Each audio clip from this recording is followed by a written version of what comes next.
Shalom, Haverim, bienvenidos a nuestra primera clase de Introducción al Judaísmo en www.koltuvsefarad.com.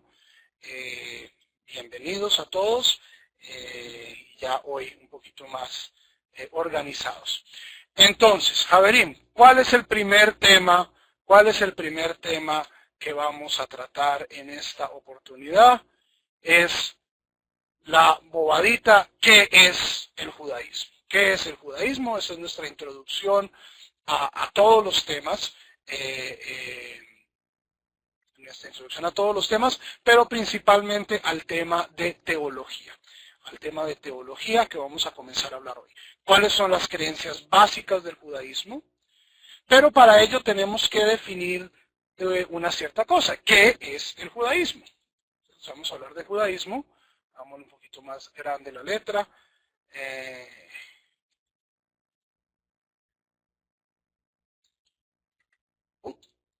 ¿Qué es el judaísmo? ¿Ok? Y lo más fácil que podemos hacer para esto es comenzar por qué no es el judaísmo. ¿Qué no es el judaísmo? Entonces, ¿qué no es el judaísmo? Y esto es posiblemente la aprehensión más equivocada. El judaísmo no es una raza.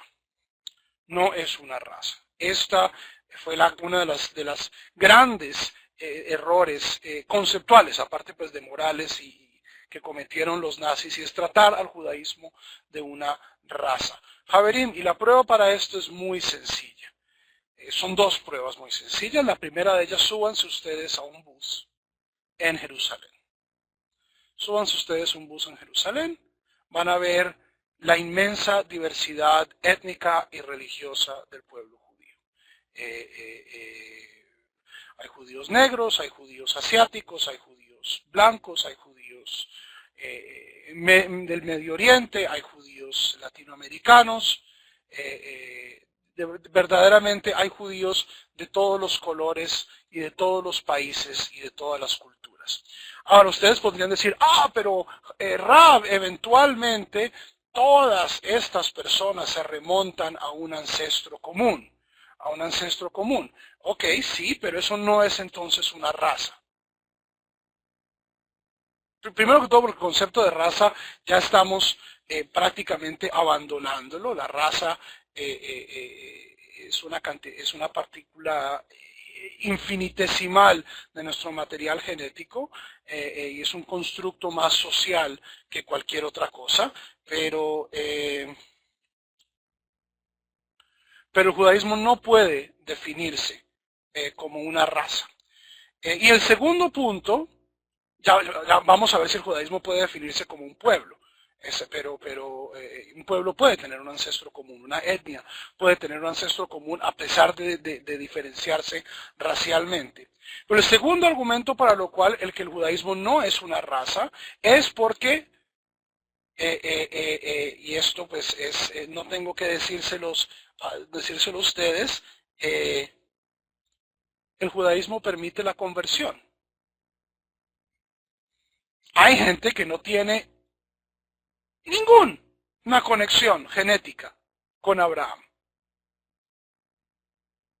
Si esto es posible 4.000 años después de que el personaje haya existido, es bastante probable que todos los seres humanos sobre la faz de la Tierra tengan después de 4.000 años, cierta conexión genética con alguien que vivió hace 4.000. Esto es apenas lógico desde una perspectiva matemática, pero supongamos que hay una persona que absolutamente no tiene ninguna conexión genética con Abraham, alguien que venga de una comunidad tremendamente aislada.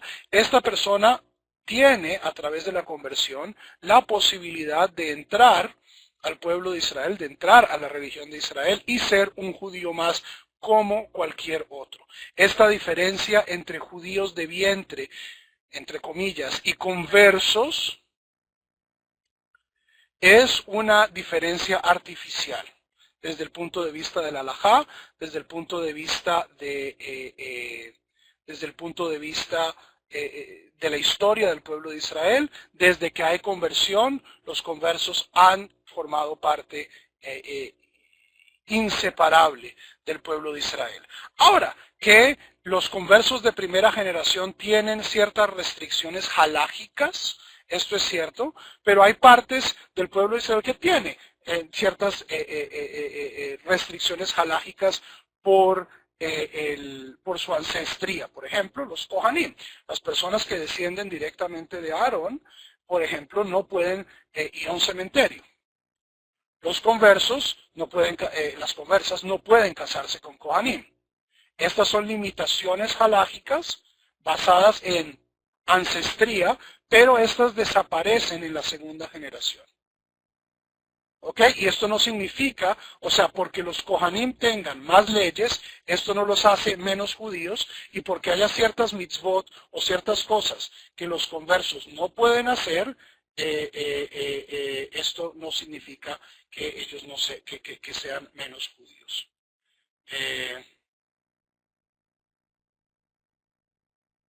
¿Ok? Preguntas.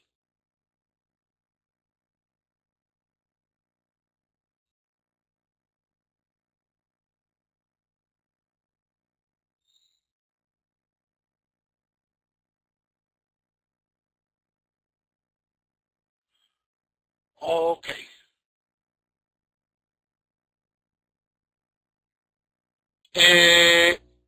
Entonces, el judaísmo no es una raza. ¿Ok? El judaísmo no es una raza, solo hay una raza, la raza humana. Ser judío es una forma diferente de ser humano, no voy a decir especial, al menos en mi teología personal esto no tiene mucho sentido, es una forma específica de ser humano y de estar en relación con Dios y con una cierta literatura y con otros seres humanos en particular y con la raza humana en general, pero de eso ya vamos a hablar más tarde.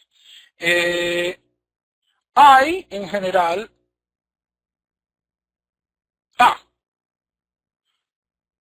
antes de hablar de qué es el judaísmo, ¿qué no es el judaísmo tampoco? El judaísmo no es una nacionalidad.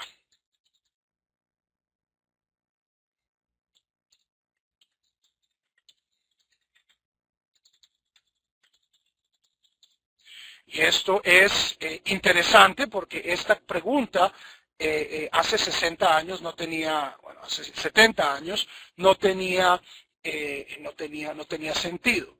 Esta pregunta solo tiene sentido con la existencia del Estado de Israel. No todo judío es israelí, no todo israelí es judío. ¿Ok? No todo judío es israelí, hay judíos norteamericanos, mexicanos, australianos, esquimales, africanos, que viven a veces bien, a veces no tan bien en sus países de origen. Y no todos los israelíes son judíos, más o menos una octava parte de los ciudadanos del Estado de Israel no pertenecen al pueblo judío, no practican la religión judía. Entonces, a pesar de que la gente a veces se confunda y proyecte que todos los israelíes, que todos los judíos son inmediatamente israelíes o pro-israelíes o sionistas, etcétera, esto no es necesariamente cierto. Ahora, en mi opinión, y esto es algo que vamos a debatir y a contemplar mucho después, hoy en día, para los judíos que viven en el año 2015, es necesario tener una relación clara con el Estado de Israel. O sea, el Estado de Israel, para bien o para mal, forma parte de nuestra identidad como judíos. Hay una gama y un espectro bastante amplio de posibilidades de cómo reaccionar como judío ante el Estado de Israel, pero yo creo que lo único que no puede ser el Estado de Israel para un judío es irrelevante. ¿Ok? Eso no significa que un judío no pueda ser crítico del Estado de Israel o que pueda defender el Estado de Israel, ciertamente, pues esta es una posibilidad, pero lo que hace o deja de hacer el Estado de Israel nos afecta como judíos, seamos o no israelíes. Y esto es algo que ustedes deben entender muy claro desde el comienzo en este proceso. Y es, hay mucha gente que los va a juzgar por lo que haga o no haga Israel. Y esto requiere de ustedes un nivel de estudio principalmente, de saber cuál es la realidad del Estado de Israel, de entender cuál es la complejidad del Estado de Israel. El Estado de Israel es uno de los estados más complejos del mundo. ¿Qué es la identidad israelí? ¿Cómo afecta la identidad judía? En mi opinión, es muy saludable para todo judío visitar el Estado de Israel, pasar una temporada y tratar de entender qué es lo que está pasando ahí y luego elegir si esto es una parte central de su identidad o no. Y el Estado de Israel puede ser una parte central de mi identidad, aun si yo no vivo ahí.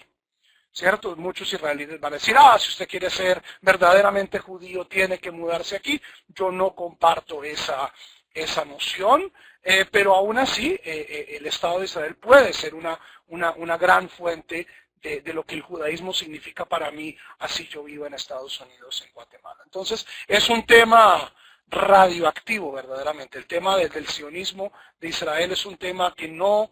O sea, ante el cual ningún judío puede dejar de de tener una opinión. Y en tanto judíos, y para la supervivencia de nuestro pueblo, es importante que ustedes tomen esa decisión y tengan este diálogo de una forma educada. Y no simplemente expresar opiniones repetidas o fantasías o propaganda, sino expresarlas de un modo claro. ¿Ok?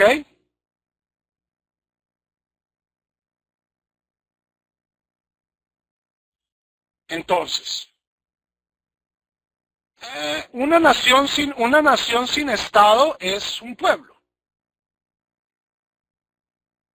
Una nación sin Estado es un pueblo. Y aquí es donde entran los dos grandes contendores modernos de qué es el judaísmo. ¿Qué sí es el judaísmo?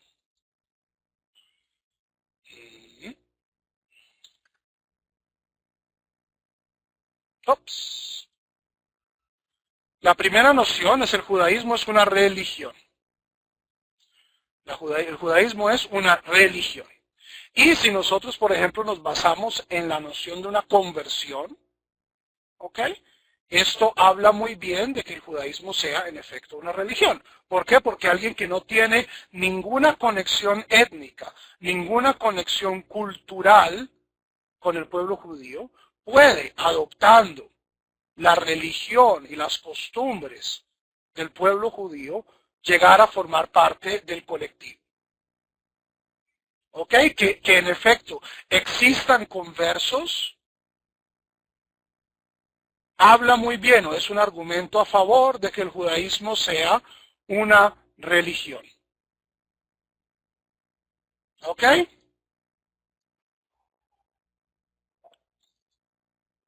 Por otro lado, el judaísmo es un pueblo.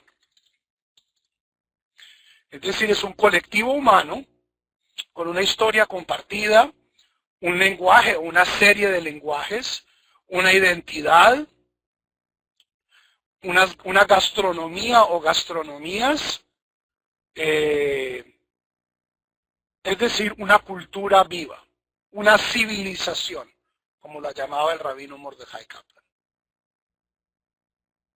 Un muy buen argumento para decir que el judaísmo es un pueblo y no una religión es que hay judíos ateos. Un buen número de judíos en los Estados Unidos y en el mismísimo Estado de Israel no tienen religión alguna. No practican de manera consciente o voluntaria ningún tipo de mitzvah. E igual pueden relacionarse con la Biblia, con el Talmud, con la Kabbalah, como la literatura de su pueblo. Como para un guatemalteco es leer el Popol Vuh, a pesar de que la persona no tenga, ¿cierto? Ya no crea en los dioses mayas, pero es parte de su cultura. O para un griego moderno, que no es pagano, un griego cristiano, leer a Homero o leer a Hesiodo es parte de su cultura. Esto es lo que escribió mi pueblo. Estas son las anécdotas y la moral de mi pueblo. ¿Ok? Estos son los dos grandes contendores. Estos dos grandes contendores. No, porque si tú les preguntas a ellos, ¿usted es judío? Dicen, sí, yo soy judío. Mi papá era judío, mi mamá era judía, mis abuelos eran judíos, me siento judío, pero esto no tiene nada que ver con Dios. Y los judíos llevamos, bueno, algunos judíos llevan 200 años tratando de inventar o crear o recrear una identidad judía que no tiene nada que ver con la religión. El primer gran esfuerzo exitoso de eso fue el sionismo. La gente que fundó el Estado de Israel, en su inmensa mayoría, Javerim, eran socialistas ateos, que querían que el pueblo judío viviera con su historia y con sus tradiciones, pero esto no tiene nada que ver con un ser superior. ¿Ok? Ahora, ¿por qué este problema? Este no es un problema que tengan los mexicanos y este no es un problema que tengan los franceses, ¿cierto? O sea, nadie duda que los franceses son un pueblo o que los mexicanos son un pueblo, que los colombianos somos un pueblo. ¿Qué nos une? Un lenguaje o una serie de lenguajes, una idiosincrasia, una historia compartida, una música. Hoy en día una camiseta, un equipo de fútbol es parte importante ni siquiera las instituciones, Daniel. Hay mucha gente que nace en los Estados Unidos, no pertenecen a ninguna institución estatal mexicana, no tienen nacionalidad mexicana, pero se sienten mexicanos. O sea, la definición de pueblo es mucho más flexible que la definición de Estado. Son instituciones porosas, informales. Pero ¿por qué el judaísmo tiene este problema, Javier? Porque nosotros, nuestra constitución como pueblo, tampoco es el territorio. Hay mexicanos que viven en China. Hay muchos mexicanos nacidos en Noruega, que se sienten mexicanos. Mis hijas han ido a Colombia 2 veces y ellas dicen, yo soy colombiana, a pesar de no hablar muy bien el español. ¿Qué las hace colombianas? Tal vez que se autoidentifican como tales.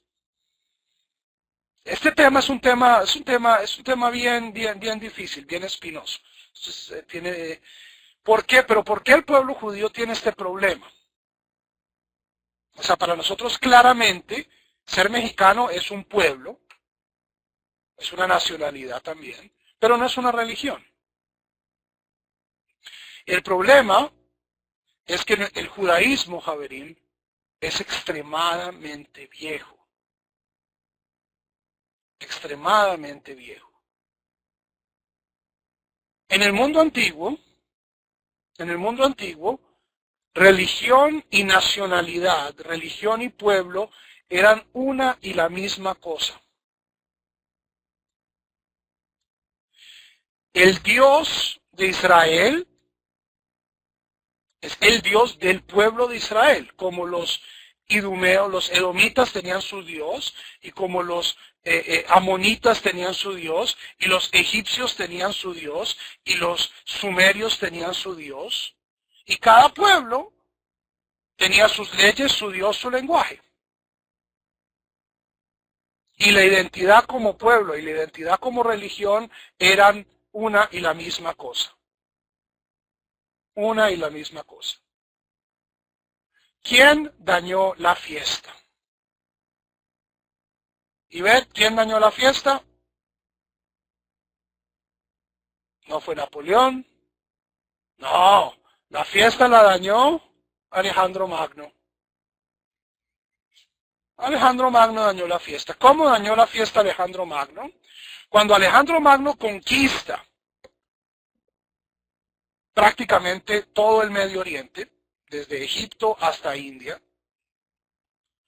el tipo se inventa la siguiente cosa y dice, todos aquí somos pueblos diferentes. Los egipcios son diferentes de los judíos son diferentes de los sirios son diferentes de los griegos. Pero todos somos parte del mismo pueblo. Es decir, en la época de Alejandro Magno, la noción de pueblo y la noción de religión comienzan a divergir.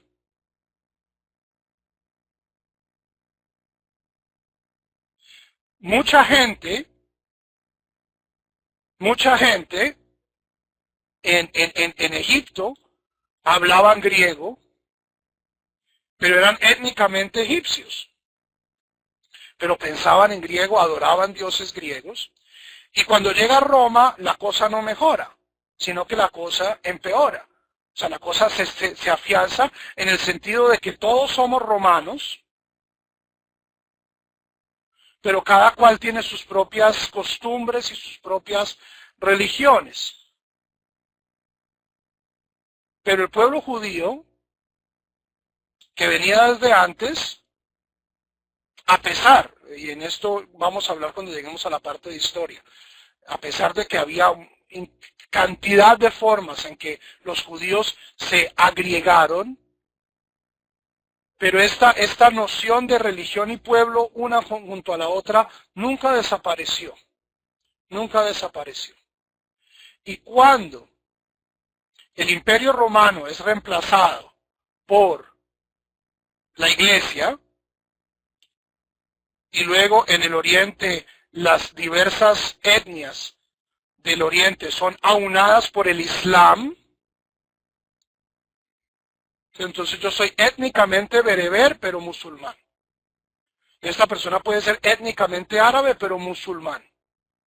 Como esta persona es alemana, pero cristiana, y esta persona es francés, pero cristiana. La disyunción se hace aún más fuerte. El pueblo judío pasa a ser un fósil, en el sentido de que es un pueblo y una religión a la vez. Ahora, en tiempos modernos, cuando llegamos a la modernidad y la religión comienza a perder tracción como forma de identidad, estos dos elementos comienzan a empujar en direcciones diferentes.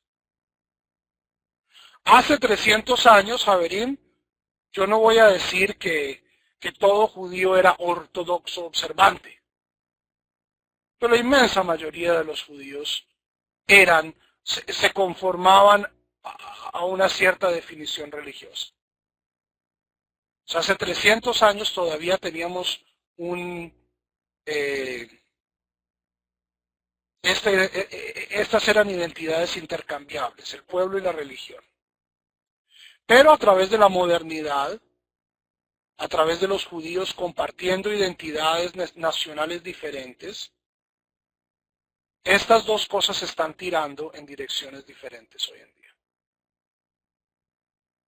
Y hay gente que cree que el judaísmo es más bien una religión, y hay judíos que creen que el judaísmo es más un pueblo.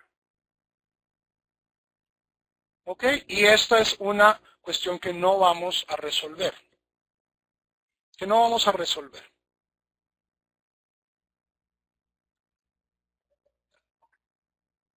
Ustedes tendrán que llegar a su propia consecuencia, a su propia conclusión. Yo añadiría, no obstante, que el judaísmo es una cosa más.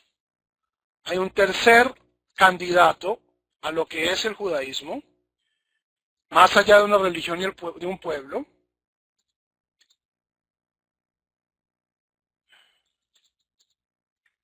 y es el judaísmo es una biblioteca.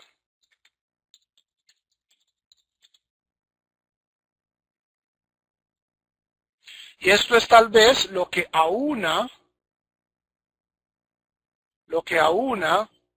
al pueblo y a la religión. Eso es tal vez lo que tienen en común. Lo que tienen en común. O sea, incluso aquellas personas que dicen que el judaísmo es un pueblo y no una religión, no están votando el Tanaj al inodoro. Ellos dicen, el Tanaj no representa un texto religioso, pero la Biblia es mía y es mi texto histórico y es la poesía de mi pueblo, no tiene valor religioso. ¿Ok?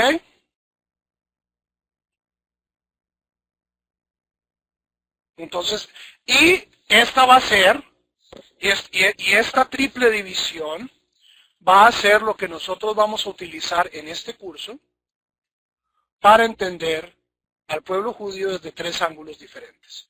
Primero vamos a analizar, vamos a analizar cuáles son las creencias del judaísmo, es decir, qué es lo que hace el judaísmo como una religión.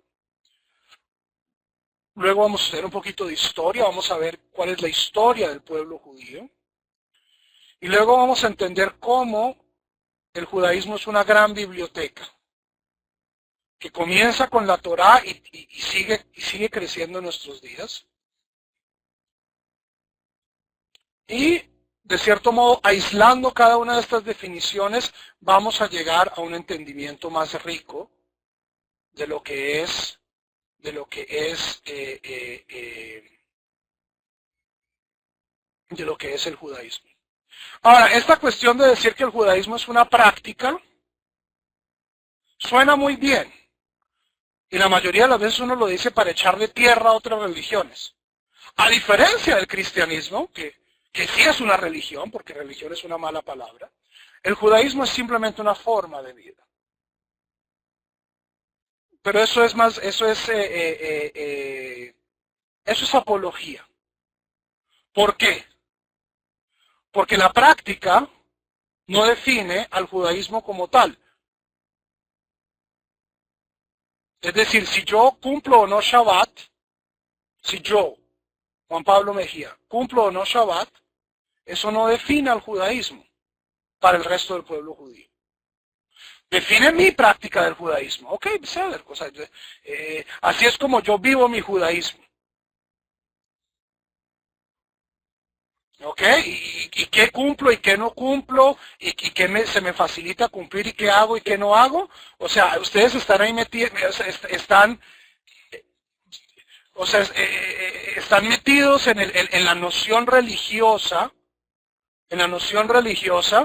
y pero para un judío secular, la práctica es irrelevante. No significa que ellos no se identifiquen como judíos. Ahora, desde una perspectiva religiosa, sí, son muy malos judíos. Al menos en muchos aspectos. Pero pues ellos justamente reivindicarían eso y dirían, pues sí, pero es mi forma de ser judío. ¿Ok? Entonces, esto sirve para introducir que el judaísmo a veces se ve como religión, a veces se ve como etnia, como pueblo, y a veces, muy pocas veces, pero quiero introducirlo como biblioteca. Ahora, y esto punto y aparte. ¿Cómo veo el judaísmo yo? ¿Cómo lo veo yo? Y aquí ya me estoy deshaciendo de cualquier tipo de objetividad. De cualquier tipo de objetividad.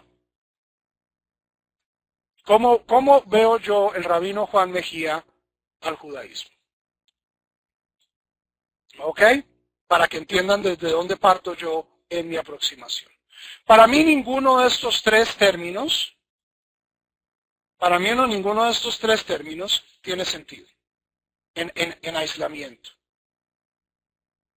Para mí el único término, y esto porque yo soy un rabino teísta, ¿cierto? No soy un judío ateo, no soy un judío secular, pero no me gusta definir el judaísmo como religión, sino me gusta definirlo con la palabra que nosotros utilizamos en nuestros textos para decir qué es lo que es el judaísmo. Y esta es una palabra de 4 letras.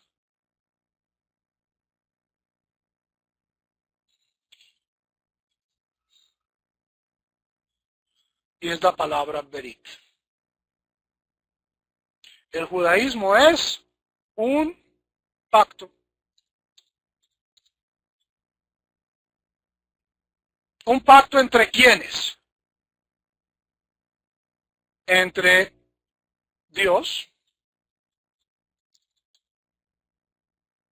que es un ser absoluto,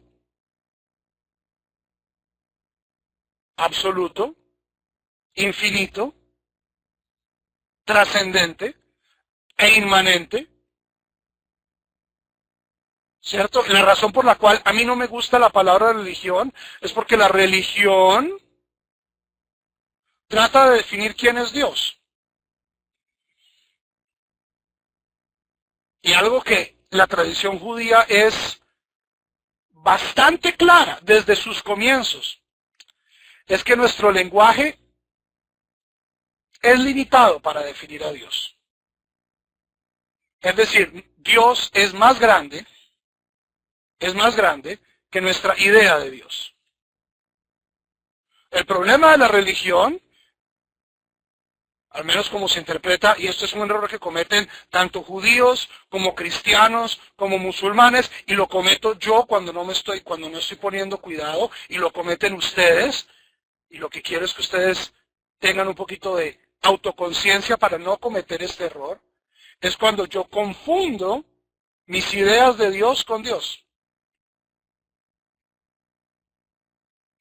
Ahora, este bicho, este ser, que no es un hombre, no es una mujer, no es, que se llama Dios, que está en la naturaleza y más allá de ella, antes que ella, después que ella, en ella, ha entrado en relación, esta relación se llama Brit, con un grupo de gente.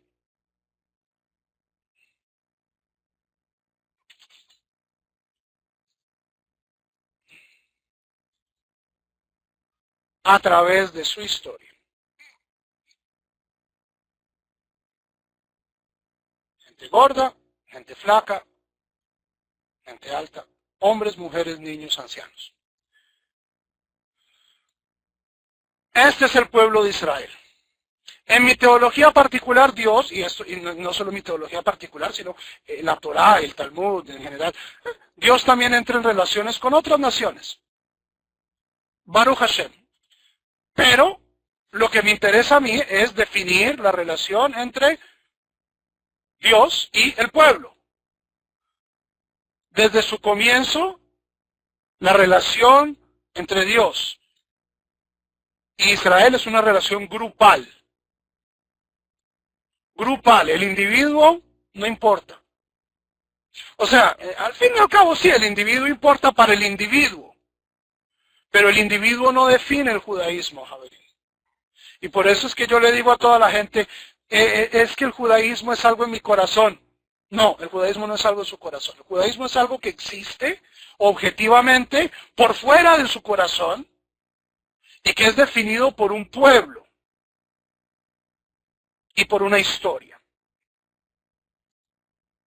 ¿Cierto? Yo por eso no puedo de la noche a la mañana decir, es que yo en el judaísmo de mi corazón, yo puedo creer en Yeshua y creer y ser judío al mismo tiempo. No funciona. Yo no defino el judaísmo. El judaísmo lo define el pueblo.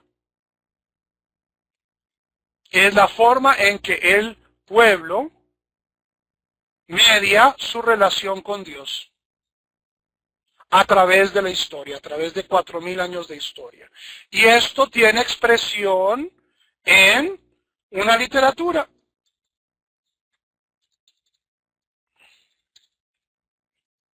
Entonces, el primer registro del Brit, ¿cuál fue?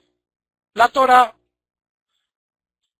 Pero el Brit no para en la Torá, sino que la relación entre el pueblo de Israel y Dios es una relación que se vive grupal e individualmente a través de la historia. Entonces, a esta literatura comenzamos a añadir la Mishnah, el Talmud, las Teshuvot, la filosofía, el Musar, y así me pese la Kabbalah también. Todo esto es una descripción de la evolución de esta relación entre el pueblo y Dios. Y es una relación, Javerín, y espero que esto no les caiga como un balde de agua fría, es una relación en evolución. Es decir, lo que la gente pensaba hace 1000 años de Dios y lo que judíos pensaban hace 1000 años de Dios no es lo mismo que nosotros pensamos de Dios. Y hace 2000 años no es lo mismo. Y hace 3000 años no es lo mismo. Todo esto de que nosotros podemos volver como al estado mental de aquella generación que recibió la Torá es imposible. ¿Por qué? Porque, Javerín, nosotros no somos pastores nómadas de la edad de bronce.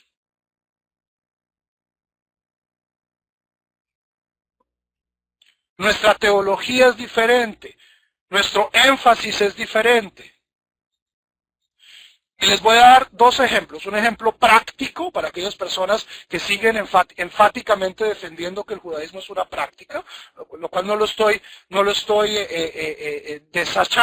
desafiando ni desechando. ¿Cierto? Si la gente no practica lo que cree, pues eventualmente esta práctica deja de tener sentido. ¿Ok? Si yo soy un judío viviendo en la época del rey David, ¿qué es lo más importante para mí a nivel religioso?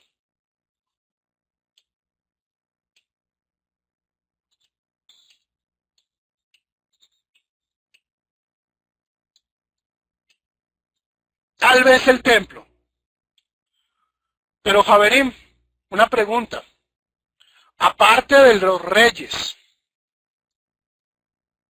en la Torá se describe alguna vez que, o sea, bueno, Hannah, en el libro de Samuel.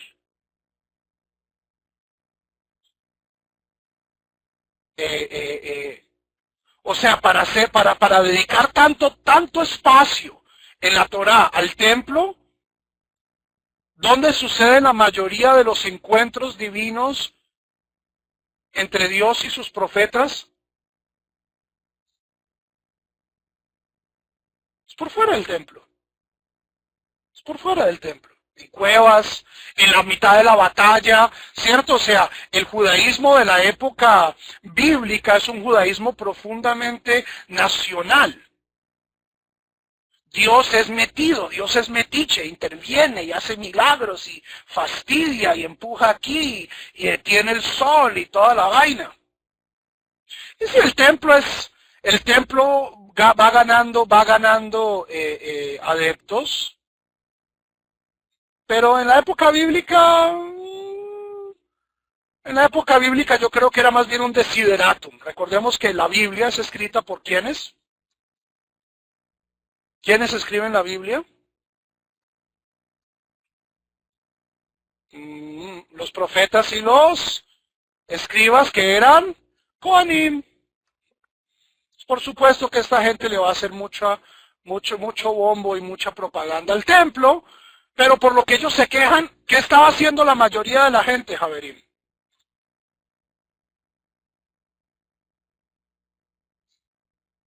No, sacrificando afuera, sacrificando en pequeños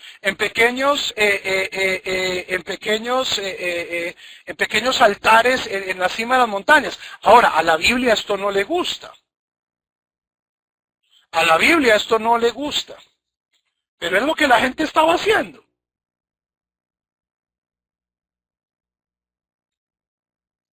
La gente rezaba la Amidá hace 3000 años. No, no había Amidá. Javerín, ¿cómo así que no habías podido entrar?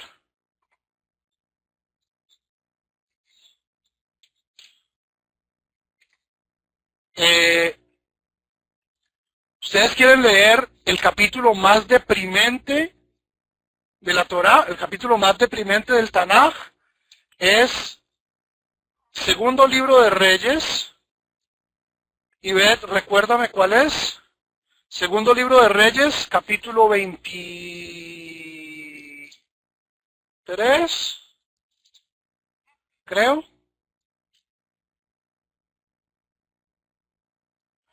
Creo que es segundo Reyes, capítulo 23. ¿Qué descubrimos en el segundo libro de Reyes, capítulo 23? ¿Qué ritual central para nosotros no se practicaba en la época bíblica?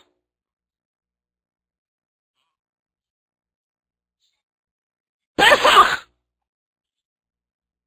Segundo libro de Reyes, capítulo 23, dijo, y en la época del rey Josías de Yoshiahu se restableció Pesaj como no lo habían hecho desde el desierto.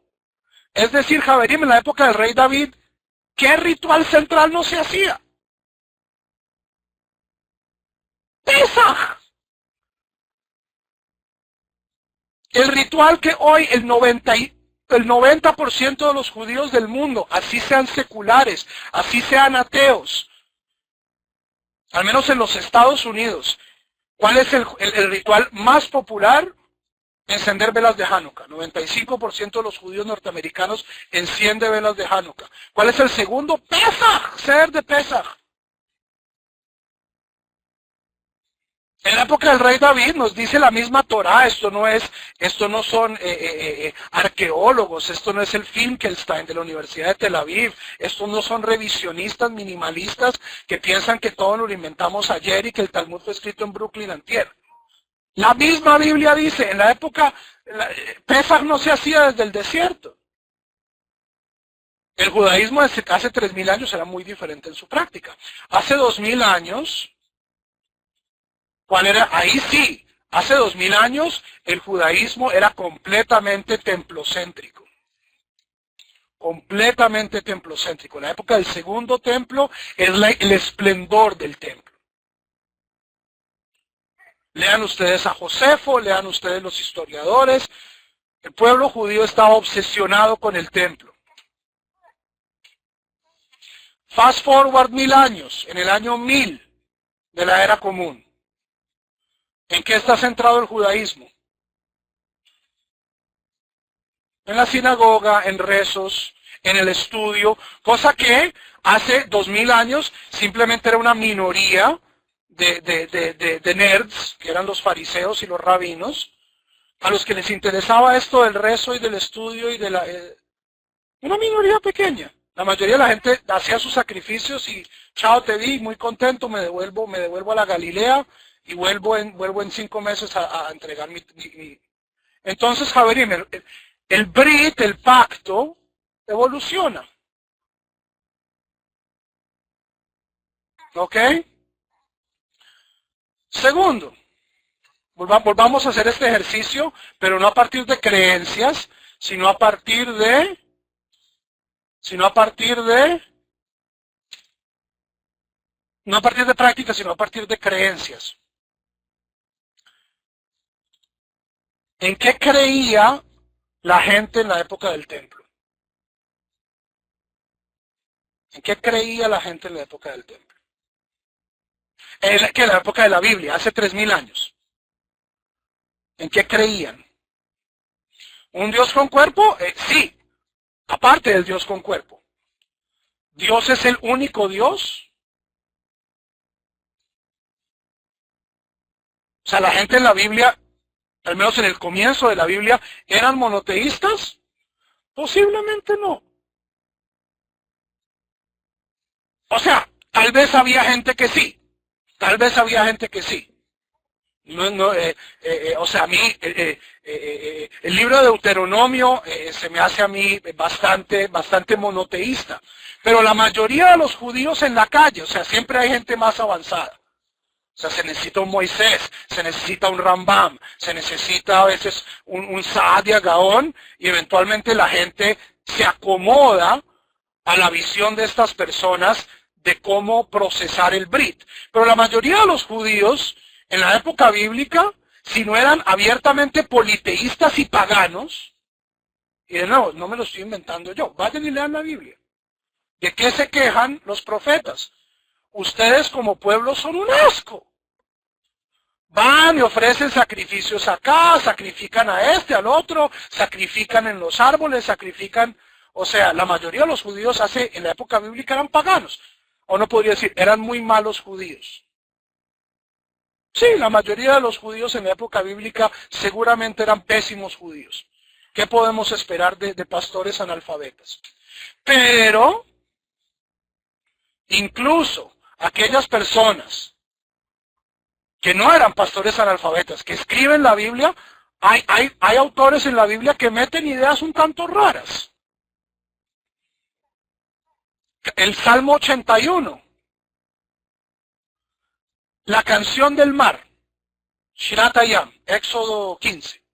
Mi jamoja ba'elim Adonai, mi kamoja nedar bakodesh. ¿Cómo traducen esto? Mi jamoja ba'elim, ¿quién es como tú entre los dioses? Entre los dioses. Hay salmos en los que se habla de que hay otros seres divinos, a nosotros no nos gustan, nosotros estamos bien con nuestro Dios, pero pues que existen, existen. Yo no creo en brujas, pero que las hay, las hay. ¿Cierto? Esa es más o menos la actitud incluso de algunos de los autores de la Biblia, no todos. La Biblia eventualmente evoluciona hacia un monoteísmo mucho más depurado, pero dentro de la misma literatura bíblica hay guiños de que en el comienzo del pacto, tanto judíos como no judíos tenían ideas extrañas sobre Dios. Fast forward 1000 años. La gente en la época del segundo templo era monoteísta.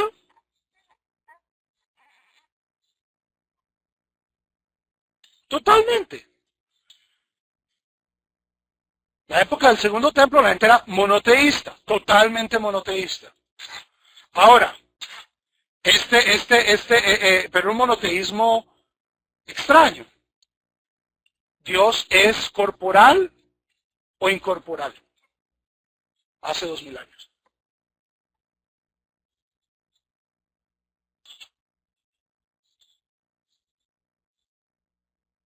Corporal.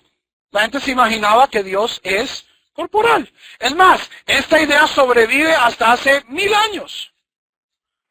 El Rambam, Saadia Gaón, toda esta gente machacando la idea, no, por favor, Hebre, que Dios no tiene cuerpo, que Dios es trascendente, que el cuerpo es una limitación y Dios es ilimitado.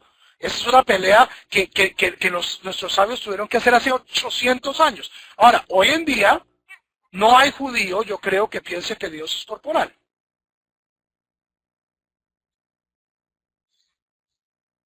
Entonces, ¿qué pasa? Tanto nuestras prácticas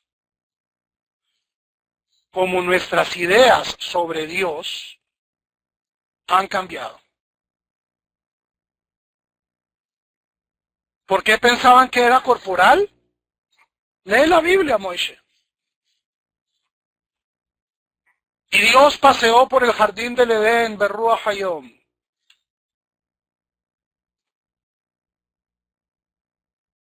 Y porque hace 3000 años la idea de diferencia entre cuerpo y espíritu no existía.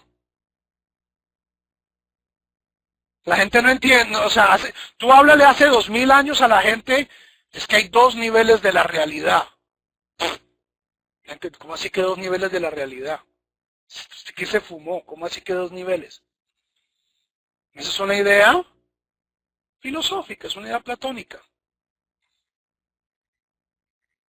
Nuestros ancestros eran gente tremendamente aterrizada, o sea, esta idea de que para yo poder concebir la idea de un mundo abstracto, ¿qué necesito yo saber primero? ¿Cuál es la droga de entrada al mundo de las ideas? ¿Cierto? El puente, la droga al mundo de las ideas. No. ¿Qué necesito yo para poder desarrollar el concepto de un mundo inmaterial?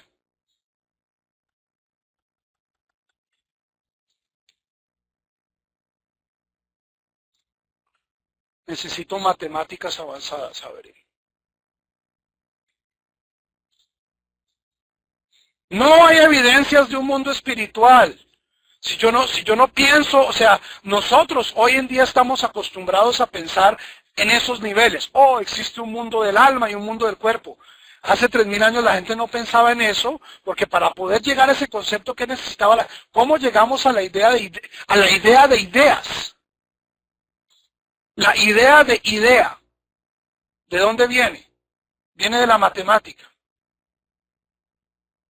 ¿Por qué cada vez, o sea, y la mayoría, o sea, nuestros ancestros eran profundamente, ellos utilizaban los números para dos cosas, para contar ovejas y para contar cabras. Pare de contar. Bueno, los egipcios eran tal vez un poquito más avanzados, hacían pirámides, ¿cierto? Pero la mayoría de la matemática antigua es profundamente práctica. Si tengo tantas ovejas, ¿cuántas se comió el lobo? Ah, tengo tantas menos ovejas. Pero el concepto de uno, el concepto de cero, el concepto de un triángulo perfecto, eso solo aparece mucho más tarde y eso es lo que lleva a Platón a suponer un mundo perfecto que no tiene nada que ver con el mundo material. Pero eso no es, o sea, eso no quiere decir. En la Biblia dice Dios llena el mundo, o sea, son palabras, son términos muy grandes, o sea, retrospectivamente es muy fácil espiritualizar la Biblia. Pero esto, Javerim, es lo que hacemos siempre. O sea, una persona leyendo la Biblia hace 3000 años no va a leer el mismo libro, así sea el mismo libro. Bereshit bara Elohim et hashamayim ve'et haaretz, ve'haaretz hayta tohu vabohu ve'choshech al penei tehom. Mismas palabras. Leídas hace 3000 años, hace 2000 años, hace 1000 años, hace 500 años, cada persona va a pensar cosas muy diferentes. ¿Por qué? Porque nosotros somos diferentes. Como pueblo, como individuos, sabemos cosas diferentes. Tenemos diferentes hábitos de pensamiento y tenemos herramientas conceptuales que no tenían nuestros ancestros. Yo no diría necesariamente evolucionado, ha cambiado. Yo no diría que mi Dios es mejor que el Dios de hace 500 años o que el Dios de hace 1000 o que el Dios de hace 2000. Y eso es lo que nos lleva, al concepto central y con el que quiero terminar hoy. El libro es el mismo, Teresa, pero añadimos. Hacemos la trampa, ¿cierto? Sacamos secuelas. Es decir, cuando ya la Torah no alcanza, entonces produjimos la Mishnah y el Talmud. Y cuando el Talmud ya no era suficiente, entonces produjimos comentarios del Talmud. Y cuando ya eso no era suficiente, entonces produjimos la Guía de los Perplejos y el Zohar. Y luego, etcétera, etcétera, etcétera, hasta el sol de hoy. Javerín, ¿qué significa la palabra que voy a escribir en el tablero? Es una de las palabras más abusadas y más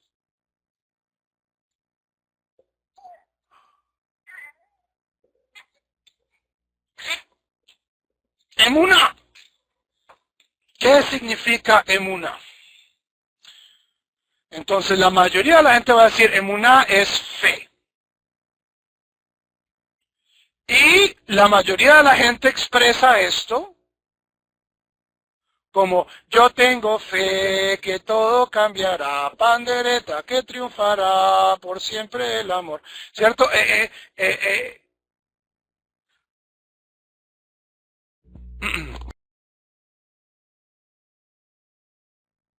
Como confianza, pero fe también tiene un lado feo, que es un lado que vamos a examinar en las próximas clases, que es el de creencia. Credo in unum Deum omnipotente, ¿cierto? El credo. Y esto es donde hay que entender una cosa, donde espero haberles probado esto. Las creencias del judaísmo evolucionan. Por lo tanto, emuná no puede significar creencia, o credo, o un armatoste teórico. Emuná es fidelidad en el judaísmo. Es decir, ¿qué es fidelidad? Fidelidad es una relación. Yo no tengo fidelidad en, sino fidelidad con. Y tomen una de las metáforas más viejas del judaísmo, que es ver este Brit. Es una metáfora que aparece en la Torá. El profeta Oseas la desarrolla muy bien, que es la metáfora de Dios y el pueblo de Israel como una pareja. ¿Ustedes piensan lo mismo sobre su pareja a través de la relación? No. Yo creo que mi esposa es muy bonita. O yo creo que mi esposa es mal geniada. O creo que mi esposa tiene buen genio. O creo que mi esposa es... yo creo que X, esto en una relación cambia. O sea, es muy cute decir que a los 80 años los viejitos dicen, creo que mi esposa es sexy. Pero en ese caso sexy no significa lo mismo que cuando la esposa tenía 20 años. ¿Ok? Creo que mi esposa es muy bonita, es una opinión, no es, no es una descripción. La gente cambia. Yo puedo describir a mi pareja diferente cuando tengo 30 años, cuando tengo 40, cuando llevamos 20 años de casados, 30, 40, 50. Cuando ocurre un gran evento, yo no veo a mi mujer, no pienso en mi mujer de la misma manera el día antes de haber dado a luz al día después de haber dado a luz. Cambia, mi concepto cambia. ¿Qué es lo que no cambia? La relación. Estar en relación. Estar en relación. Y aquí fidelidad no necesariamente significa exclusividad, ¿cierto? O sea, la historia del pueblo de Israel es en parte la historia de la desobediencia y de cuando... Pero ¿qué es lo que no desaparece? Ustedes son mi pueblo y yo soy su Dios. Estamos conectados. Y esta relación es descrita por diferentes textos y es descrita por diferentes creencias y lo que creemos hoy no lo creían los judíos tal vez hace 500 años, con algunas excepciones, ¿cierto? Incluso, o sea, Javerim, el eslogan total del judaísmo, Shema Israel, Hashem Elokeinu, Hashem Echad.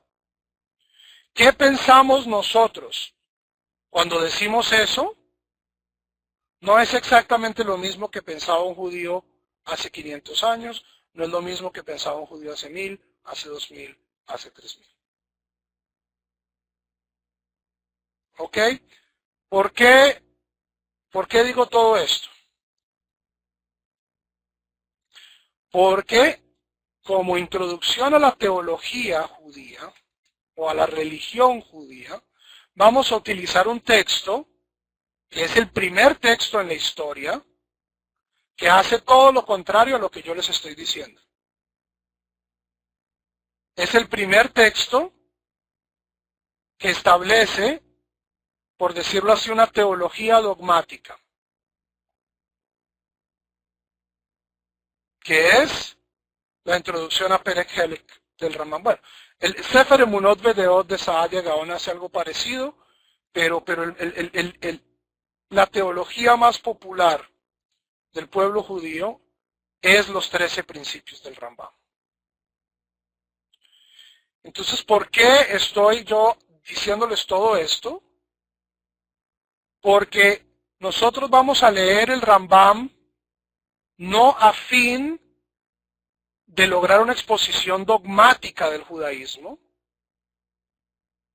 Es decir, estos son los 13 credos del judaísmo. Anima, Amin, Bemona Shlema, Bebias, Hamashiach. Y si no creen esto, ustedes no son judíos, que es como opera este canon o este credo hoy en el mundo ortodoxo.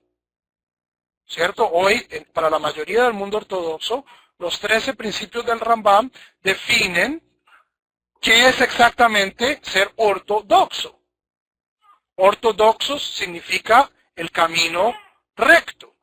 ¿Cuál es la rectitud del camino? Es definido por estos 13 principios del Rambam. ¿Ok? Yo quiero aproximarme a este texto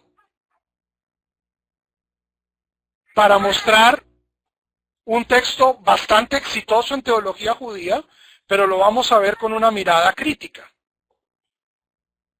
¿Cierto? Es cómo llega el Rambam a estas conclusiones, cuáles de ellas siguen siendo válidas. Y de nuevo, el texto del Rambam es posiblemente uno de los textos teológicos más importantes de los últimos 800 años, si no el más importante. Pero eso no significa que nosotros como judíos modernos no podamos reexaminar algunos de estos puntos y decir, después de cierta experiencia histórica, esto tal vez no lo leamos de la misma manera que el Rambam. O incluso podamos llegar a decir, este principio no tiene sentido para nosotros. Ahora, y esto, Javerín, es muy importante. Esto es una caja. La idea de que existe un judaísmo, una forma de aproximarse a la Torá, una forma de aproximarse al texto, es una ficción. Desafortunadamente es una ficción que mucha gente que no ha crecido en el judaísmo se ha comido y cree a rajatabla. Hay un solo judaísmo, hay una forma correcta de ver las cosas. Entonces, ¿yo qué les voy a decir? Les voy a exponer cómo me aproximo yo a los 13 principios del Rambam. Cómo los utilizo yo en mi propia teología. En muchos de ellos van a ver que yo soy extremadamente dogmático. Por ejemplo, el cuarto principio para mí es fundamental. Es una de las razones por las cuales no soy cabalista. Me parece que la cabala vulnera el cuarto principio del Rambam. Hay otros principios donde voy a decir, aquí yo leo esto diferente. Esto no significa que ustedes tengan que estar de acuerdo. No va a estar en el examen final. Hay cierta latitud en el judaísmo para una diversidad de prácticas, ciertamente de teologías. Hay ciertas cosas donde no hay latitud. Si ustedes son politeístas, esta es una religión equivocada para ustedes. Si ustedes creen que Jesús es Dios, o es el Mesías, esta no. Y esto no es porque lo defina la teología, sino porque básicamente el pueblo judío ha definido sus fronteras.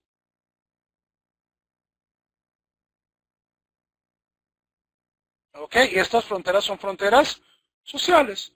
E históricamente, los judíos que creen en Jesús ya no son judíos. Halágicamente no operan como judíos. O toda persona que piense que Mohammed es el sello de los profetas, tampoco es judío ya. ¿Ok? Entonces, el tema de la teología lo vamos a aproximar desde una manera muy amplia, pero todo esto fue una larga introducción para enfatizar que lo que verdaderamente importa es el tema de la fidelidad.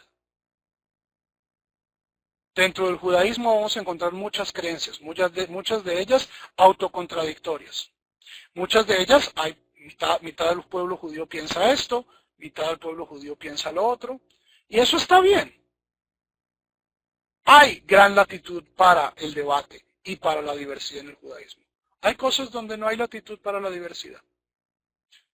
Y esto no es definido por Dios, ni es definido por la Biblia, es definido por cómo la comunidad del pueblo de Israel históricamente define a Dios y define lo que dicen nuestros textos.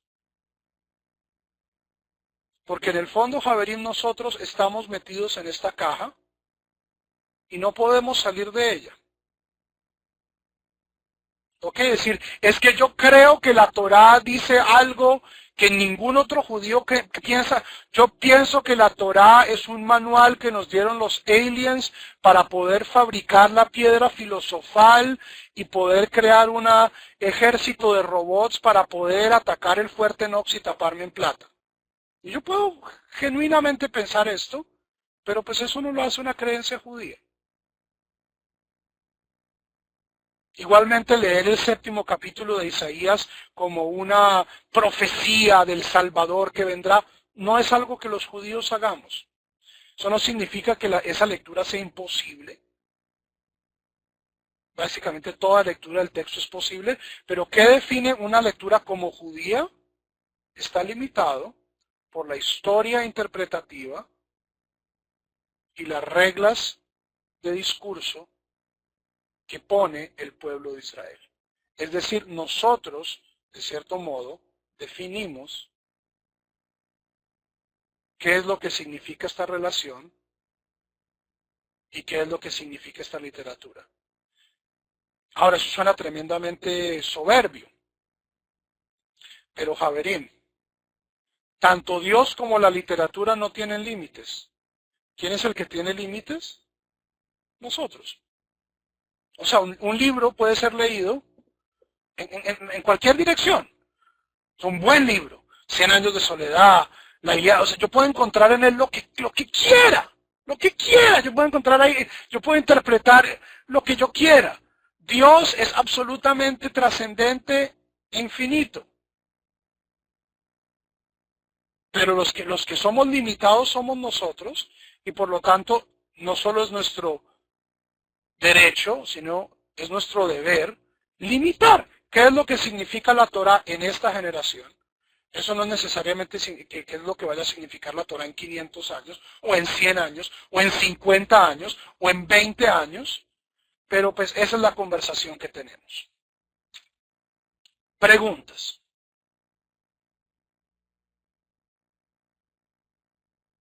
Teresa, eso no es lo que significa poner un cerco a la Torah. Poner un cerco a la Torah es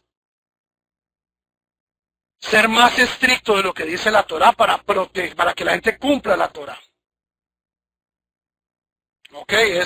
Yo no quiero que la gente coma esto, entonces prohíbo una categoría más amplia. Aquí estoy hablando en términos absolutos. Es la comunidad, eh, eh, el pueblo judío leyendo el texto es el que define qué es una lectura judía y qué no es una lectura judía.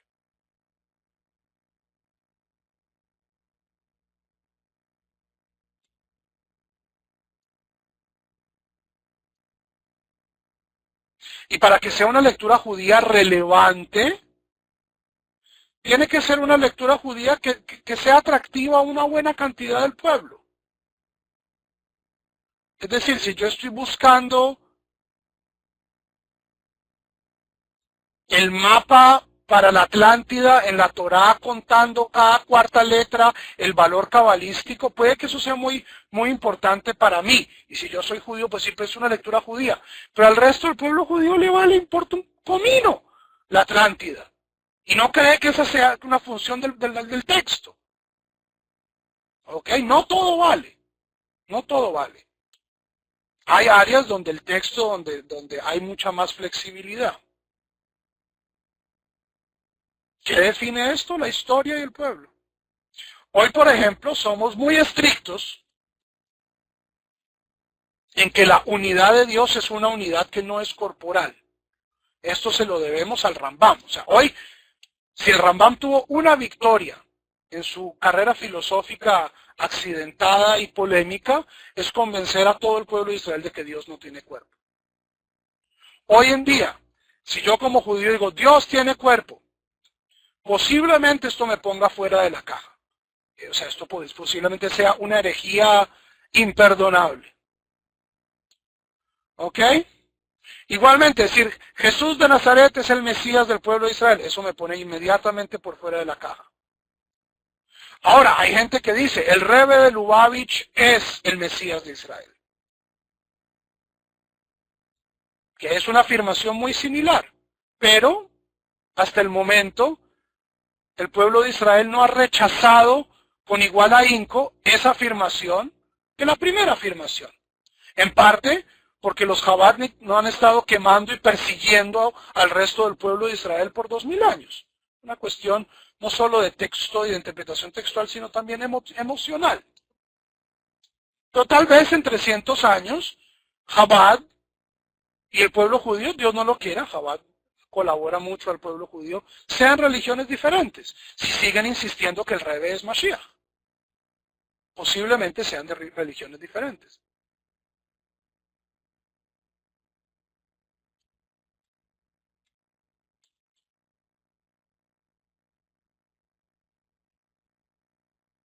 Pero, ¿qué es una lectura no judía del texto? Eso lo define es el pueblo judío. No es ni el texto ni Dios. No entiendo, Edwin, ¿cómo así? Depende de la atención de la lectura. En parte, ¿qué es lo que acaba siendo una lectura judía? Lo que acaba ganando. O sea, hoy en día, si yo me pongo me invento que yo soy saduceo.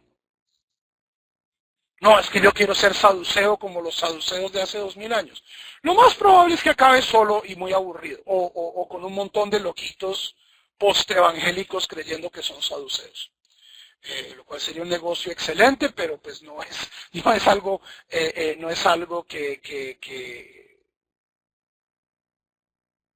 Ok, pero hace 2000 años el saduceísmo era una opción legítima dentro del judaísmo. ¿Ok? ¿Por qué hoy no lo es? Porque llevamos 2000 años donde los que ganaron fueron los enemigos de los caraítas. ¿Qué de los saduceos? Ahora, el tema con los caraítas es más complejo. Porque los caraítas definitivamente nunca se han separado del pueblo de Israel.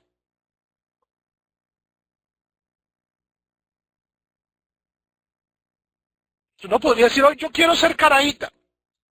Tristemente la mayoría de los caraítas, o afortunadamente, no reciben conversiones. ¿Por qué? Porque en la Torá no hay conversión.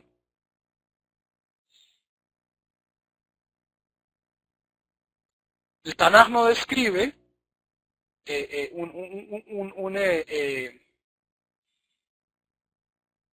un ritual a través del cual un varón pueda volverse judío.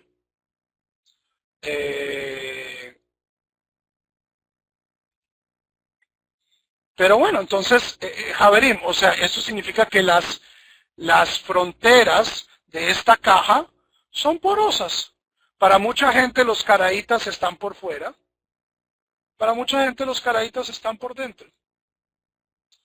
Y eventualmente, ¿quién define esto?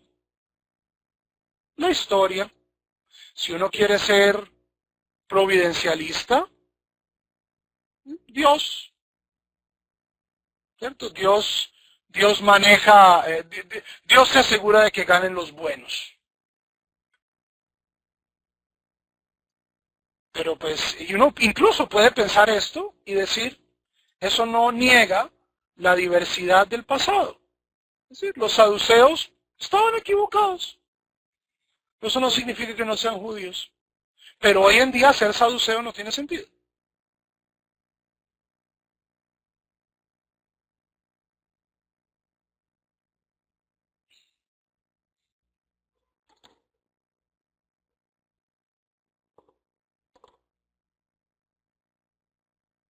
No entiendo la pregunta de León ni la de Joaquín.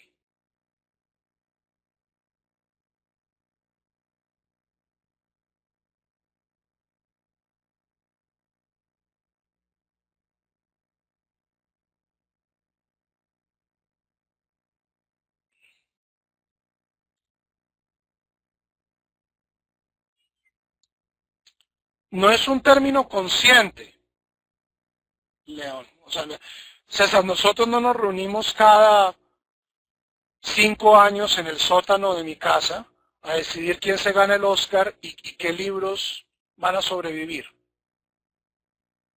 Es una cuestión orgánica, prácticamente evolutiva. Es un proceso natural en el sentido de que es un proceso social. ¿Ok? Eventualmente hay ciertos libros que son más populares, ciertas ideas que son menos populares. Y estas ideas desaparecen. O sea, antes de que los memes se volvieran cosas que uno pone en Facebook con la cara de Neil deGrasse Tyson, la palabra meme fue inventada para describir justamente esto, cómo evolucionan las ideas. Entonces, los organismos genéticos, los organismos biológicos evolucionan a través de sus genes. Entonces, ciertos genes generan cierto tipo de características físicas, ciertos memes generan cierto tipo de características culturales.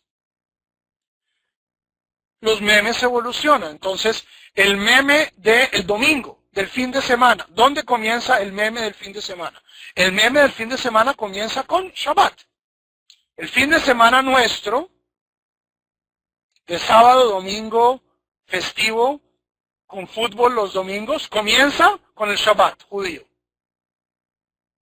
Y va evolucionando, y se añaden cosas, y ciertos memes fracasan, y ciertos memes no fracasan. Y los memes que sobreviven, estos son los que definen el... Pero ahora, pero no es un proceso, ni consciente ni deliberado. ¿Ok?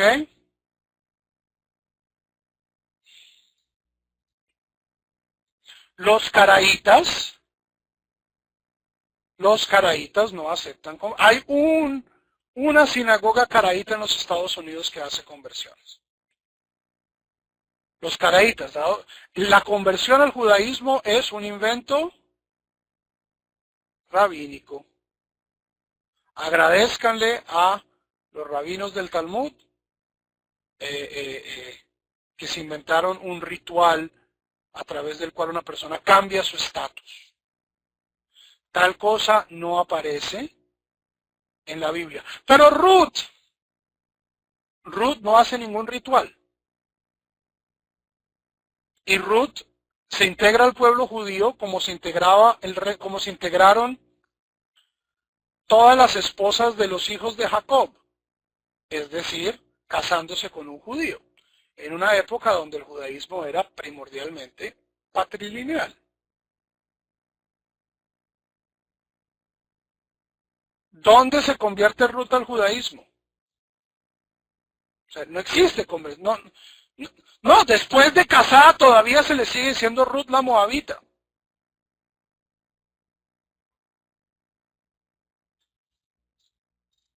La- la- ¿Cómo sabemos que la conversión no existía?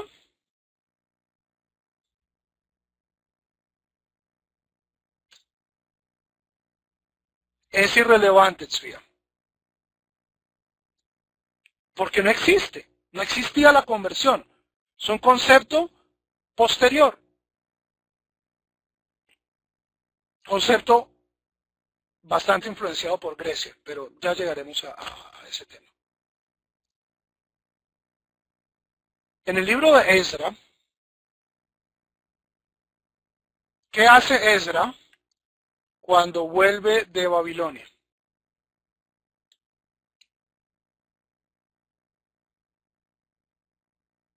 Le dice a los judíos que se habían quedado y que se casaron con las mujeres de la tierra, ¿qué les dice?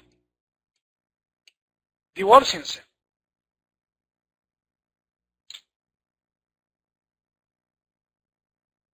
Divórciense. Si la conversión existiera, o sea, yo no creo que Ezra fuera pues tan racista. eh, bueno, estas mujeres no eran judías, venga, resolvamos el asunto.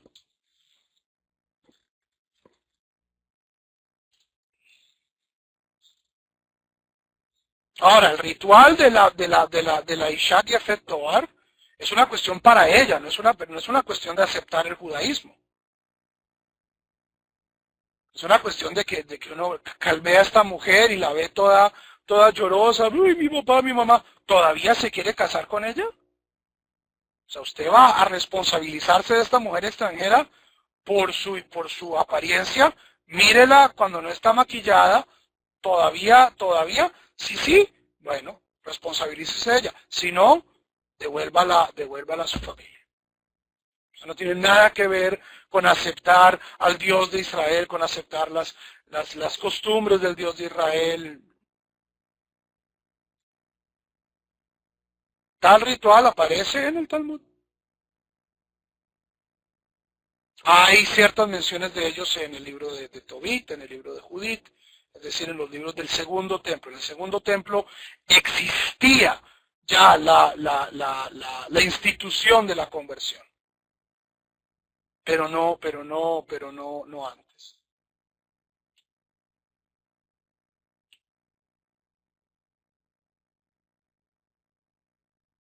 ¿Ok? Preguntas.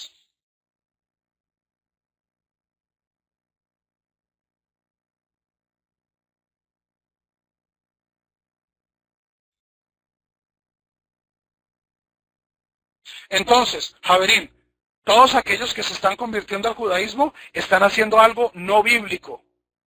Uh, Eso no significa que no sea judío. Eso no significa que no sea algo perfectamente legítimo, porque es algo que lleva 2000 años y que ahora es parte esencial e irreemplazable e insuperable de lo que significa ser judío.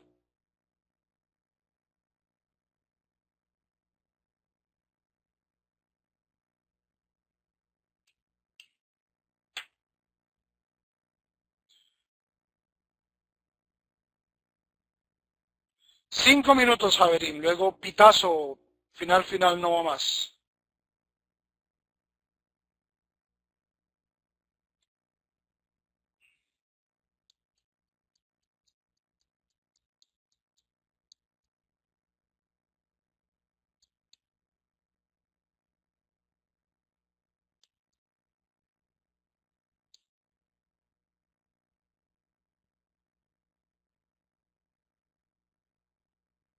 ¿Cómo se dio la apertura? Svía, en la Biblia se habla de Hanukkah,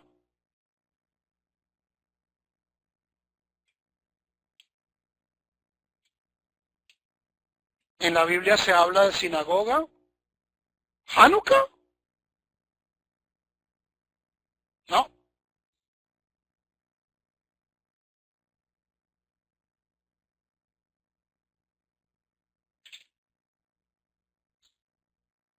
¿Cuál texto, Edwin? Ubaldo, no sé qué estás citando.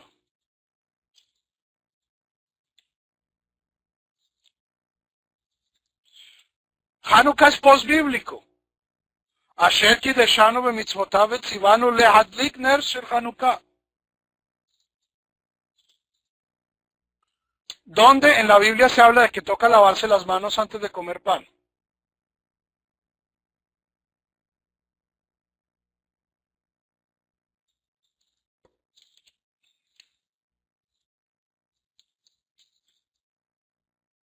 En ningún lado. Los rabinos, como las autoridades competentes que tienen derecho a hacer takanot, a añadir al judaísmo.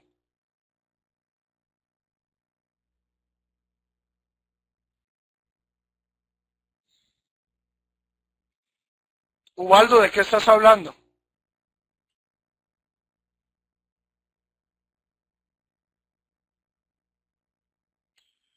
Ger ahí no significa converso.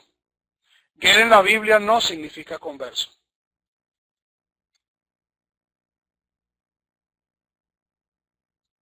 Ger, a través de toda la Torah, de todo el Tanaj incluso, significa un no judío que vive con el pueblo de Israel, en el pueblo de Israel, observando las leyes del pueblo de Israel.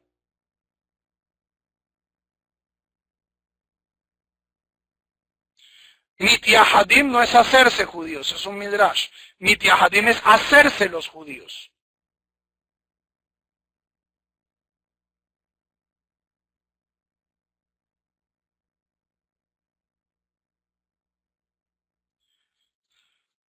Porque además Ubaldo, ki agurit hager ve'asa pesach ladonai himol lo kol zahar ve'az yikrav lasotó.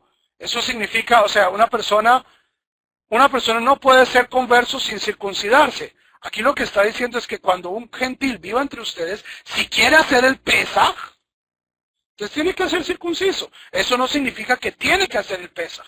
Pesaj es opcional para él, no es un mandamiento.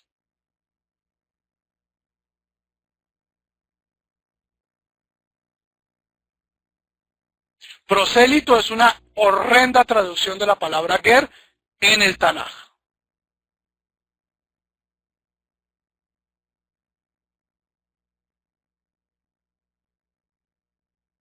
Extranjero. Ger ahí significa extranjero. Y tristemente aquí también, o sea, ve'ahavtem et hager, que nos gusta tanto. 34 veces en la Torah dice que amarás al converso. Eso no es lo que significa. Amar al extranjero. Es más, o sea, el converso, por supuesto que amo al converso. El converso tiene mis mismas leyes. El converso vino a mi pueblo. Baruch Hashem.